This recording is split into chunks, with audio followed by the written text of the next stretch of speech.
She's a pop music icon.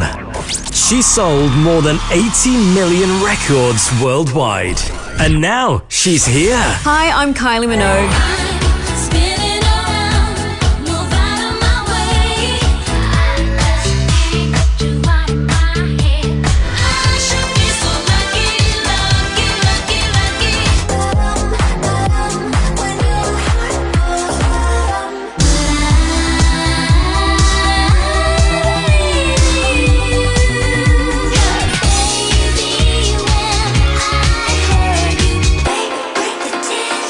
Hello, I'm Gaby Roslin. In this special programme, I'm honoured to be joined by Kylie Minogue, and together we're going to introduce you to some very special BBC Make a Difference award winners. Tony, Wendy, Georgia, Tulisha and Tori were all winners of the bravery category at this year's awards, but for so many different reasons. Over the next hour, we're going to meet them and hear their incredible stories. Make a Difference award winners, meet Kylie Minogue. With Gaby Roslin. BBC Local Radio. Kylie Minogue, everyone. Hi, everybody. Oh, pleasure to meet you. And you. This is such a pleasure, and it's special for us to be able to talk to you, but it's also very special for us to talk to these incredible people. Oh, it's a great privilege to be here. I'm so happy to be seeing you again after many years, but meeting all these incredible people. And they do make a difference, and that's what today is all about, these amazing people who make a difference. I think, if we may, we might start with a man that I call a superhero, but he doesn't like to be called that, okay? So can we start with you, Tony, and your daughter, Sonia? Tony, how are you doing? I'm doing fine, thank you very much. You tell Kylie about why I think and why your daughter thinks you're a superhero. Well, I became a volunteer fireman in Peterborough in 1984, and Peterborough is the only volunteer fire brigade in the country. So we give all our time up for the community of Peterborough, completely free of charge. We don't take a single penny, and over that period of time, we've saved many lives, many properties, many animals, and it's been absolutely fantastic. See what I mean about a superhero? Yeah, superhero. I'm sure the cape is just out of view. Well, I'm sure Sonia will just give you a few words. My daughter, who put me forward. He's been doing this for now nearly 4 decades, and I think it's really nice to be recognised. There's volunteering in any capacity is amazing, but to do it for an emergency service and to do it with the passion that Dad has done all these years is nothing short of amazing. He really is our superhero. Me, my sister, my mum, our partners, all the grandchildren. We're really in awe of everything he's done over the years. Oh, and his dad and his granddad. Yes. And Tony, it just sounds like this is absolutely from the heart, and you do it just because that's who you are. So I've full admiration, and I can see why Sonia's nominated you and got you here today. So, Tony, you have a question for Kylie. Come on, then. Yeah, Kylie, so what I'd like to ask is, have you ever had to call the fire brigade yourself, or have you ever had to be rescued in any way, shape or form? That's a good question. I have not had to make that call. As for being rescued, mine's more like it's, a dramatic quick change that's gone horribly wrong, and someone's like, it's a safety pin, or, some smoke and mirrors of a completely different kind. Mine are slightly less emergency and less dramatic. Have you ever met those quick changes and things where you haven't been able to get back on stage and you can hear the introduction of a piece of music? Well, a memorable one was on the Fever tour in 2002, where I start in this, what was called the Kyborg, this kind of robotic structure.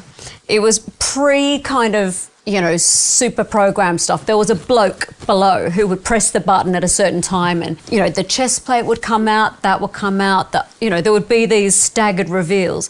And because it was a bloke with a time code, it might change by, a second or 2 seconds each night. So there I am with my mic in my hand, arms outstretched.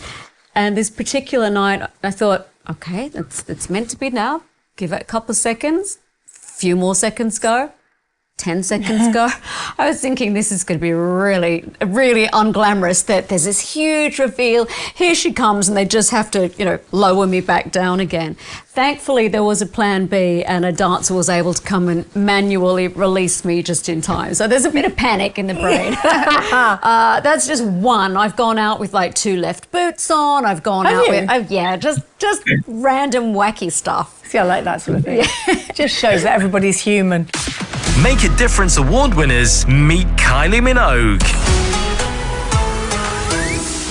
We can't have a wonderful guest like Kylie and not hear some of her greatest hits. Let's start with Love at First Sight.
From 2001 album Fever, that's Kylie Minogue and Love at First Sight. Was it really 2001? No way.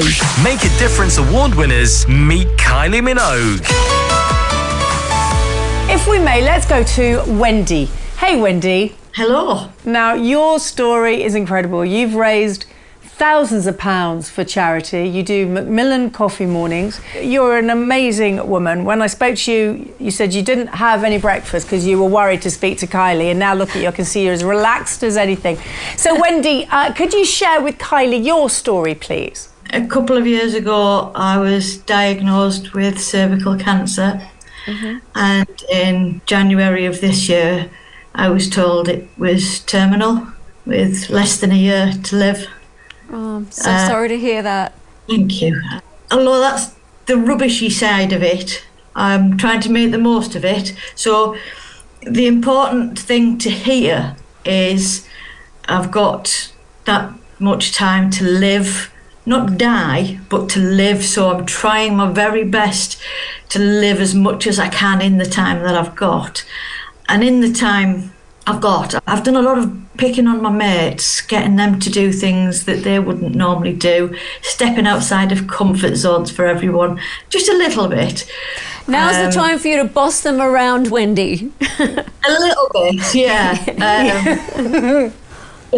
They're not backwards in telling me when to stop either. Oh. So we've done the Race for Life, the Relay for Life, Macmillan Coffee Mornings.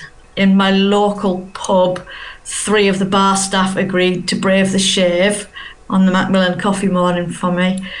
The amount of people who were so generous in the donations and in sponsorships and just chucking a couple of quid in the box, it's amazing, and it all helps a massive amount. You're achieving amazing things. I'm so proud of you to be handling the information and the diagnosis and just getting through day by day. I can appreciate some of that. I share some of your story.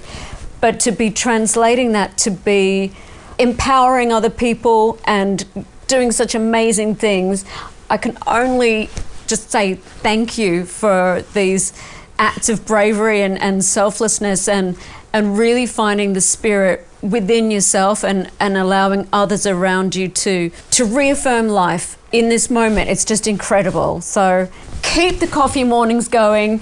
Encourage more and more people to really respond to what you're going through and what so many people are going through around the country.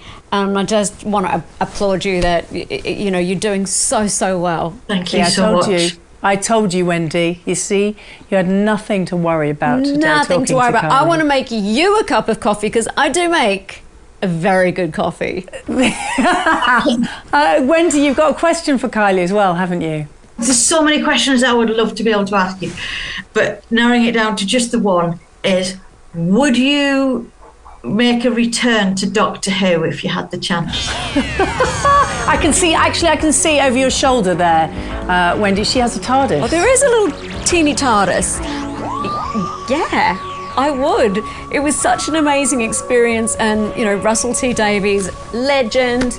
David Tennant, legend. If there was a reunion kind of moment, I've really put my foot in it now, haven't I? I would be totally up for that. Excellent. Do you know what, Wendy? Have you got another question as well? The other question is more of quite a serious note. Obviously, cancer has touched so many of us in so many ways. Some of us, it's absolutely walloped. Mm-hmm. My particular instance is because I didn't go for my smear test, because I chickened out and I put it off and I put it off. So now I'm trying to stamp my feet and get encourage other people to get tested, because that's my main regret. Do you have anything that you could say to encourage women to go and get tested and not I would cop out just reiterate what you've said. I can't say there's nothing to be scared about because everyone's different. And for some people, just the idea of it's scary. Sometimes the physicality of it is scary, but it's a must. It really is a must, and it's there to help you and to protect you. I mean, maybe a way to look at it is we do tons of stuff that's either scary or out of our comfort zone in day-to-day life. So if that's just considered one more of them, just make the appointment. Yes, it's a bore. Yes, it's, you've got other things you'd rather be doing. But as you're saying, and I can feel you, that, that action, it's not going to be handed on a plate to you. People have so much fear when they're faced with any of these things. There's so much fear, and they think it's much better if I don't go because I'm not going to hear the news that I might hear. Ostrich, isn't it? Head in the sand. But knowledge is power, and I'm fully in agreement with you that it's important to do. Wendy, thank you. That was actually a really important question, so thank you for asking that. Wendy. And I think it's important for us to say, again, anybody, if there's anybody, it's men and women, of course, but if you're worried about anything, just go and ask the GP, go to the because doctor. instinct is so powerful, and we sometimes just forget that. Or, like, I hope this moment that we're sharing now encourages people. It might not be them, it might be a friend or family member to say, oh, you mentioned you had that little feeling or a lump or whatever it might be. Yeah, just to be supportive and For you. either Absolutely. gently encourage them to go or just drag them there. Like, right, I booked us a lunch date and it's no lunch date at all. You go. Kick them. Yeah. Come on, we're going. But thanks again to put the reminder out there. Yeah, Wendy, thank you so much. Make a Difference award winners, meet Kylie Minogue.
Great music from the huge back catalogue of our very special guest, Kylie Minogue. That's I Wouldn't Change a Thing.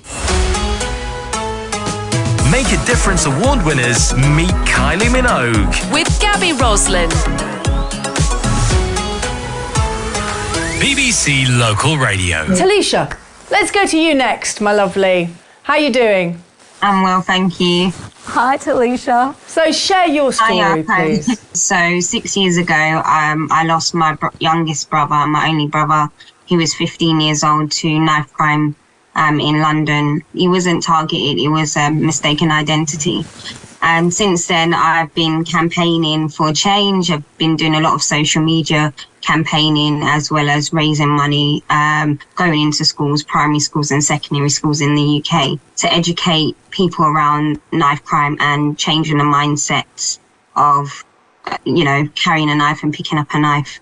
It's been really, really good. I've developed a program with the Met Police as well and a few other organisations in London in order to make this happen and make a change for our young people.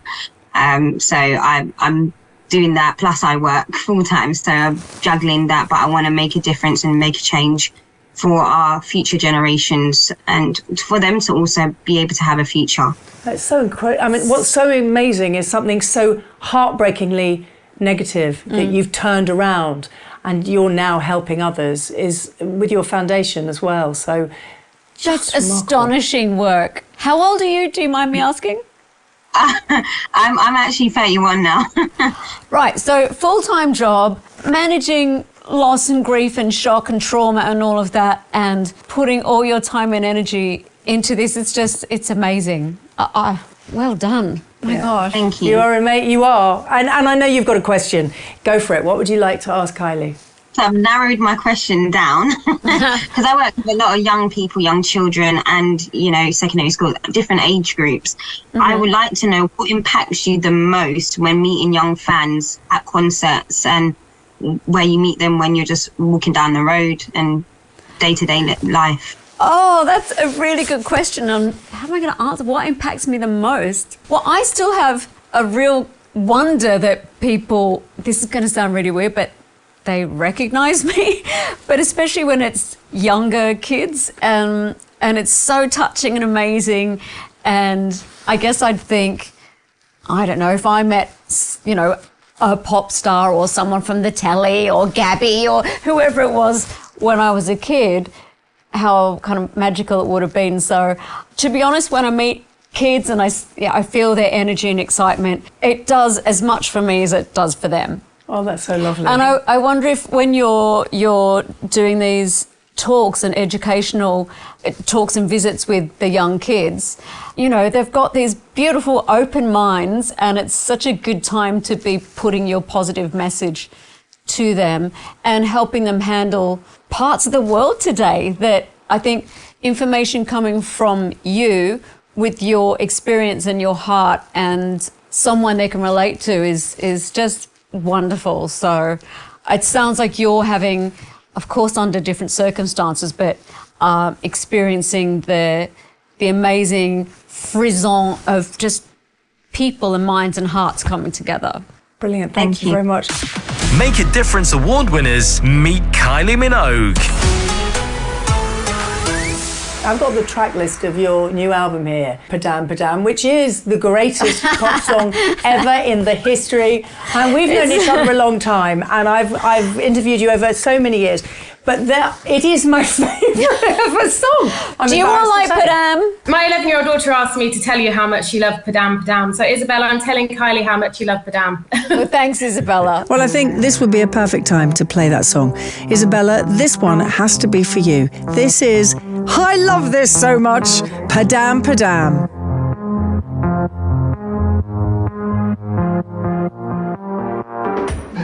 You look like fun to me. You look a little like somebody I know, and I can tell you how this ends. I'll be in your head all weekend. Shivers and butterflies. I get the shivers when I look into your eyes, and I can tell that you're all in, 'cause I can hear your heart beating.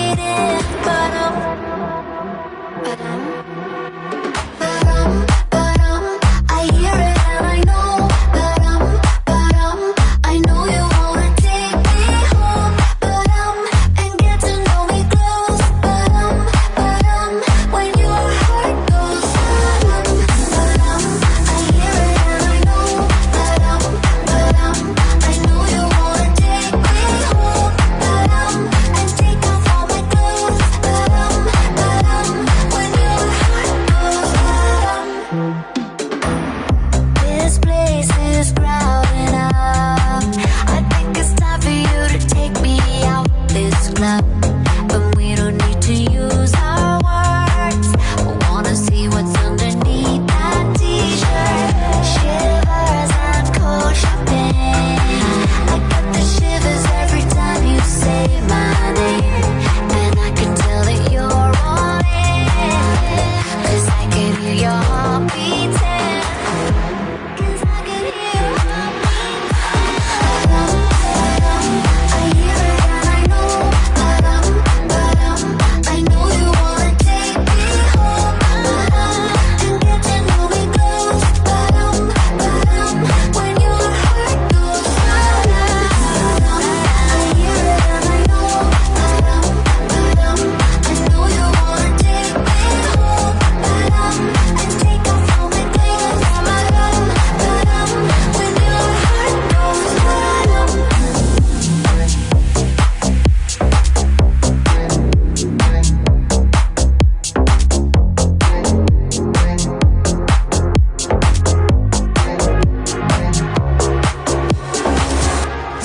latest album, Tension. That's Kylie and Padam Padam.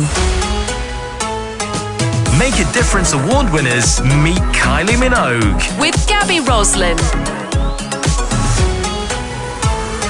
BBC Local Radio. Kylie, you were just saying how you've always loved meeting young fans since the start of your career. To me, that's the best part of what I do, is that connecting.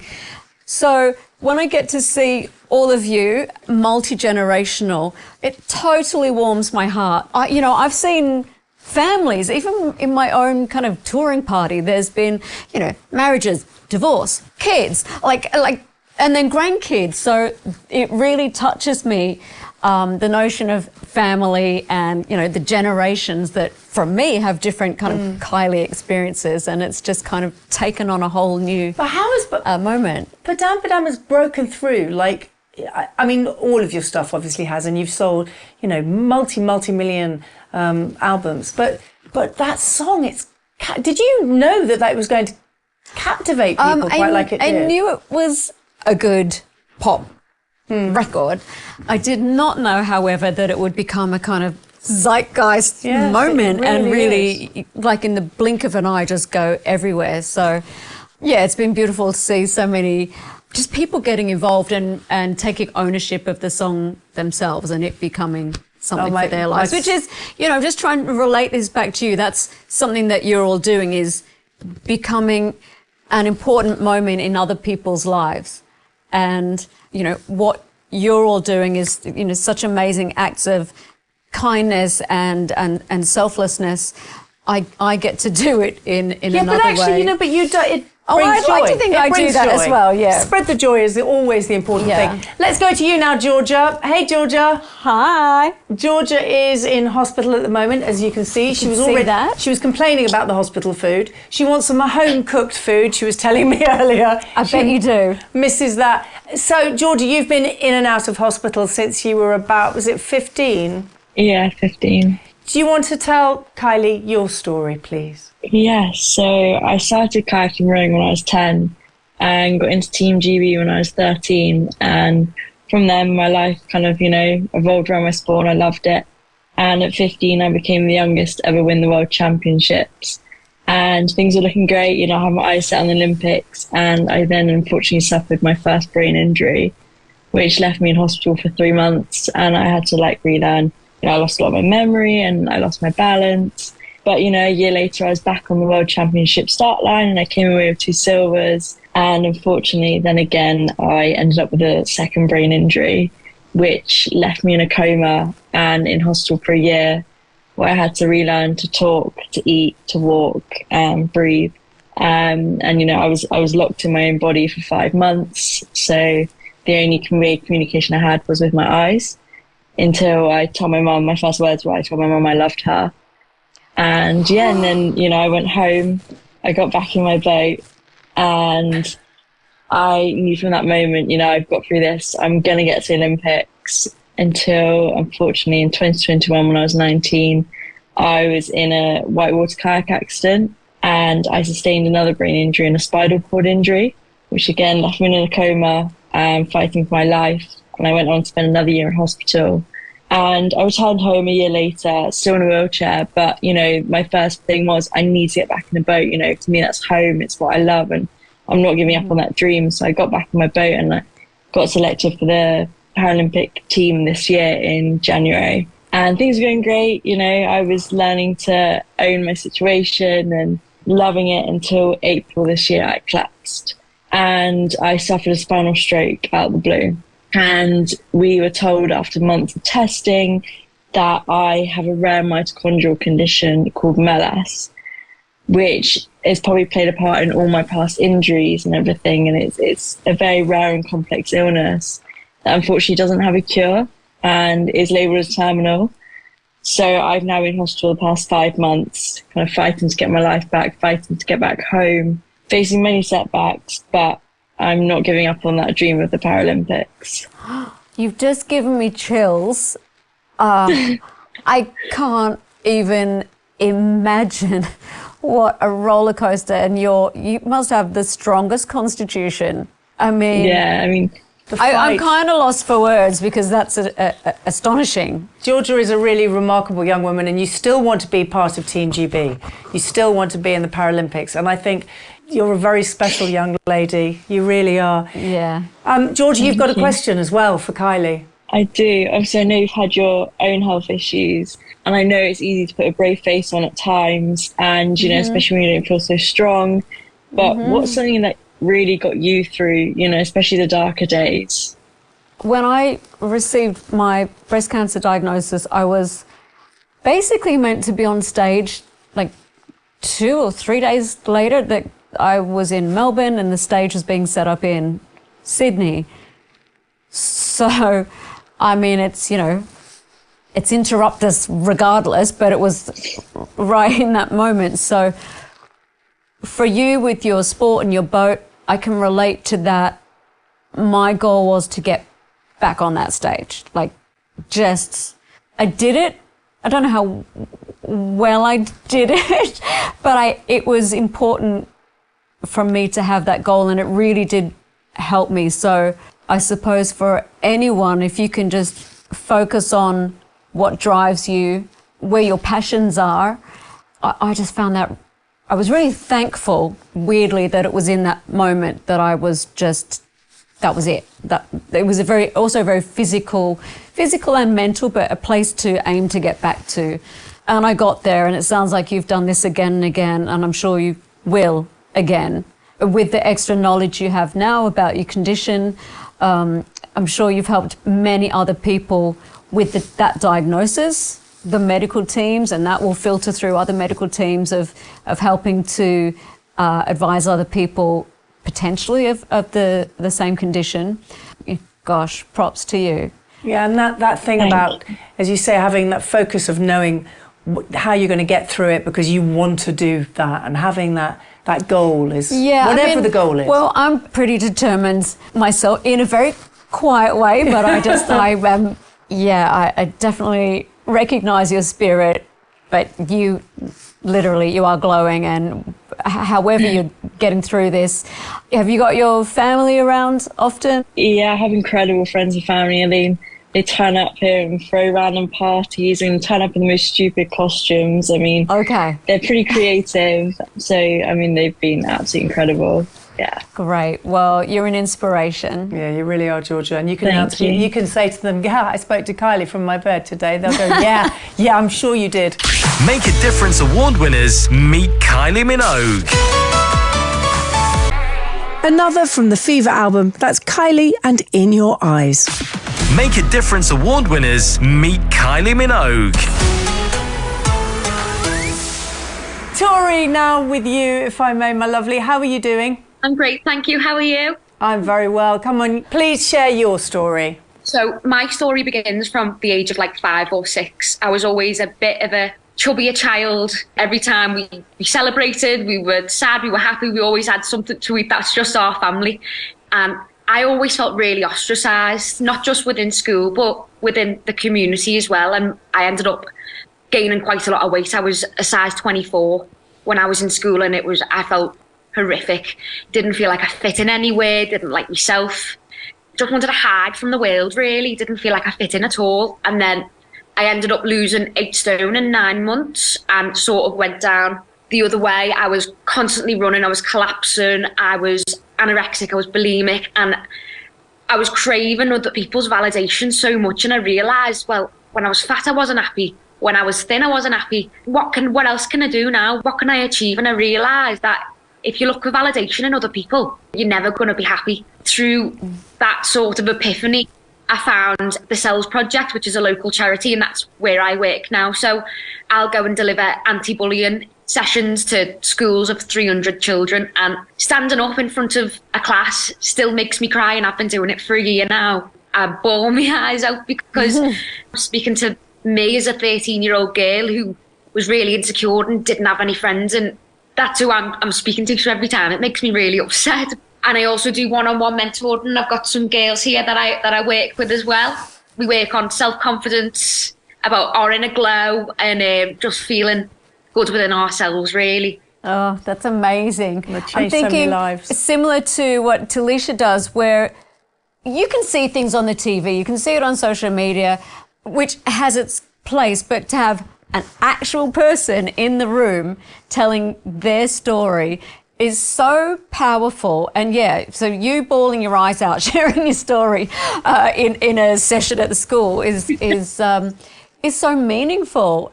I thought being thin, people would like me and I would like myself, but that was far from the case. If anything, I was more upset when I was at my smallest. And I thought, I'm killing myself for nothing here. Your family and friends must have felt quite helpless. So what a relief for them when they could finally get to know and to see you. I mean, the greatest joy is that you could do that. But yeah, well, I guess when you think of how painful it is for the people who love you, I'm just glad you got through that. And the girls beside you, how helpful is it for you having Tori talk you through her story? The mentoring sessions I've had with Tori are like really inspiring to me because Tori's taught me loads these past months, gave me like really good advice, and whenever I'm feeling down I can just come to Tori and she always makes me feel better about myself, like anything like school drama, family problems. Liba, that's wonderful to hear about what an impact that she's had on you. And I know Darcy as well. Darcy and Liba have questions for Kylie.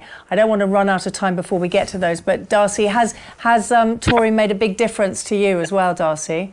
Yeah, no matter whether we have a big problem or a small problem, or whether we just want to talk to someone and we don't want to have to talk to our friends or teachers, she's always there and you can talk to her about anything and she'll always have a solution to help you. That's fantastic. Yeah. Okay, Darcy, go on. I can see you've got the question in your hand. What would you like to ask Kylie? What's something you've always wanted to do but not had the chance to yet?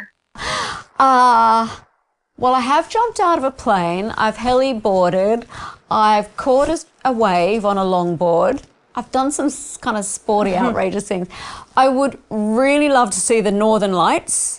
What's it called? That's a correct name. The Aurora. Lights. Yeah, Aurora Borealis. There we are. Thank you. Where did that come from? Yeah, I'd love to do that. I don't know. My list is really long good. of what I'd like to do. I'd like to, keep making music and keep, being a part of people's lives who hear the music or are affected by it or, come to see a show or something like that. It's a real privilege. So. Well, how about Vegas? Vegas residency? Well, that is happening. That's happening? Oh, my word. I want to smash Vegas. That's what I want to do. So you're going to be in Vegas until May next year? I'll be there on and off through till May. So, yeah, we've got an exciting show planned. And I just think music can be such a life force and so, life affirming, but, it can help us through so many emotions and parts of our lives. Well, you have. That's exactly what you've done for us. I don't think you realise how important it is. Liba, you have a question as well, Liba. What were you like growing up and what got you into the music career? What was I like growing up? Well, I've known you 35 years. She hasn't changed. Well, I was always the smallest. You can always find me in school photos. I'm either on the floor holding the card. They probably don't do it like that anymore. Or on the very end, front row, very end. I kind of think I was shy, but then friends and family are there to remind me that I wasn't that shy. But for example, I wasn't in school plays, I wasn't in school productions, but I loved music. I became a pop music addict. I loved sewing. I made my own clothes. I would, knit jumpers, which is a skill that did come in handy through life, wearing a lot of amazing clothes. I was a Prince fanatic. I remember ironing my hair straight on the iron board. That was, I don't recommend. This is before flat irons were readily available. I remember that, going down the street, swishing my hair, thinking, because I have curly hair, thinking, oh, this is so great, but like just the scent of the ironing board. hair sandwiched between two bits of newspaper and ironed. Yeah, don't try this at home. Yeah, it was probably, a bit of a clown. I'm more of a clown than most people know, so perhaps I was more of that when I was a kid. And you wanted to know when the music started. So when did the music started? Probably like 7 or 8, 9, like when Grease, the musical, came out, and ABBA. I'd listen to Donna Summer, like my parents' albums, Donna Summer, The Stones. Then it got to Blondie. Then as a young teenager, I still have this. It's a mono radio cassette, and it's got my graffiti on it. And I would hover over it, waiting for my favourite song to come on the radio and click the play and record. So yeah, I was an absolute music fan, and when I was 16, I had singing lessons. When I was 17, I made a demo tape with 3 songs on it. And by 19, I had my first single out. And also when I was younger, like about 4 or 5, my mum was really keen to have the 3 of us kids exposed to lots of different arts, and we decided what we wanted to do. So I did, a little bit of tap and a little bit of ballet. I was learning the glockenspiel, the violin, the flute I learned at school. I never perfected any of these, but I think they were a good the glockenspiel. Do you learn the glockenspiel? Well, it just teaches you about notes and rhythm and. I haven't heard anybody talk about glockenspiel. So that's a very jumbled answer, because I know we were running out of time, but a lot of stuff.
It's just mind-blowing that song is 33 years old and still sounds fabulous. From 1990, Better the Devil You Know.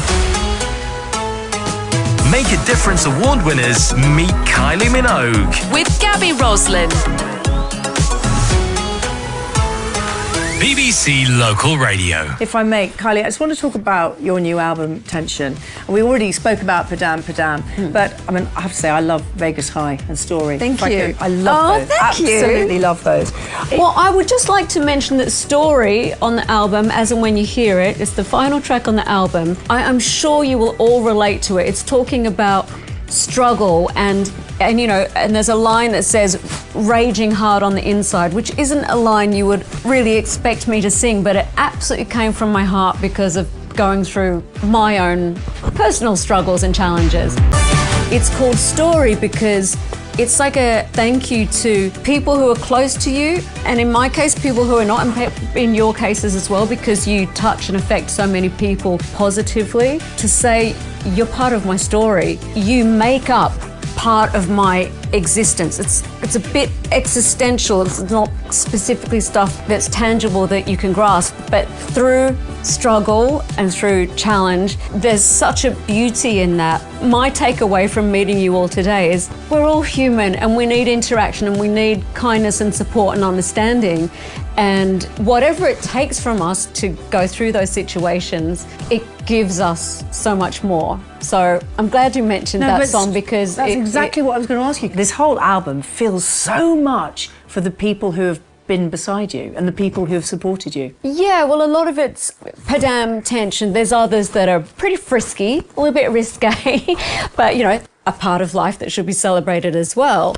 There's another song which is called Hold On To Now, which I think we can all relate to as well, that just trying to be so aware of what we have and what we can give in the moment. You know, there's crazy busy lives going on and we might be thinking of regret or thinking of where we want to get to, but it's happening now, so that's the other song that means...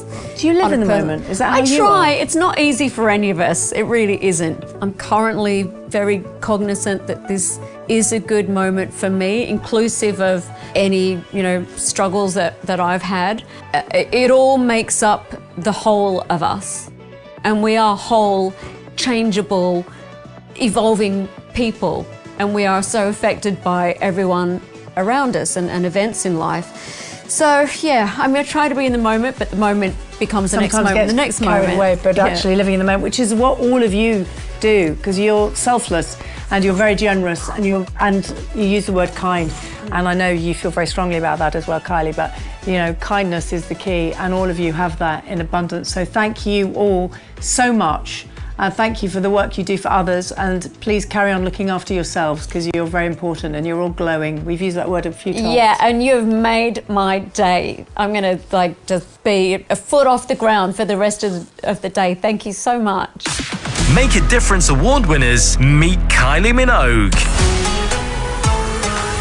Well, having heard all of that insight into the songs on Kylie's latest album, Tension, I think it's fitting to end with one of them. This is Hold On To Now. Way out in the way out, the stars keep on trying to shine. And there's a lonely heartbeat beating like mine. Wondering why. Some moments of magic, some are only tripping the night. And every word we're hearing sounds like goodbye. But we got the night.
Since the recording of this programme, one of our award winners, Wendy Clark, has sadly passed away peacefully. This programme is dedicated to her, and our thoughts and love are with her family and her friends.